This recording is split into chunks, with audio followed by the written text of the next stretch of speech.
នាយករដ្ឋមន្ត្រីប្រកាសប្រាប់ពិភពលោកថាសៀមចូលកាន់កាប់ដីខ្មែរទាំងបំពេញទោះមានបទឈប់បាញ់សម្ដេចធិបតីហ៊ុនម៉ាណែតនាយករដ្ឋមន្ត្រីបានប្រាប់ទីភ្នាក់ងារសារព័ត៌មាន Reuters កាលពីថ្ងៃអង្គារថាកងកម្លាំងថៃកំពុងកាន់កាប់ទឹកដីកម្ពុជាបន្ទាប់ពីប្រយុទ្ធគ្នាកាលពីឆ្នាំមុនទោះបីជាមានកិច្ចព្រមព្រៀងសន្តិភាពដែលសម្របសម្រួលដោយប្រធានាធិបតីអាមេរិក Donald Trump ក៏ដោយសម្ដេចធិបតីបានអំពាវនាវឲ្យប្រទេសថៃអនុញ្ញាតឲ្យគណៈកម្មាធិការព្រំដែនរួមចាប់ផ្ដើមធ្វើការលើព្រំដែនដែលមានជម្លោះ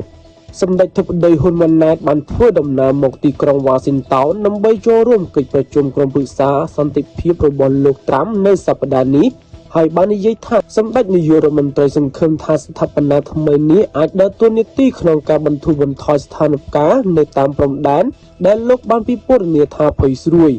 ទោះបីជាមានបទឈប់បាញ់កាលពីខែធ្នូដែលបានបញ្ចប់ការប្រយុទ្ធគ្នាឡើងវិញក៏ដោយក្រុមប្រឹក្សានេះត្រូវបានបង្កើតឡើងដើម្បីត្រួតពិនិត្យផែនការសន្តិភាពកាហ្សាប៉ុន្តែលោកត្រាំបាននិយាយថាស្ថានភាពនេះអាចដើរតួនាទីកាន់តែទូលំទូលាយ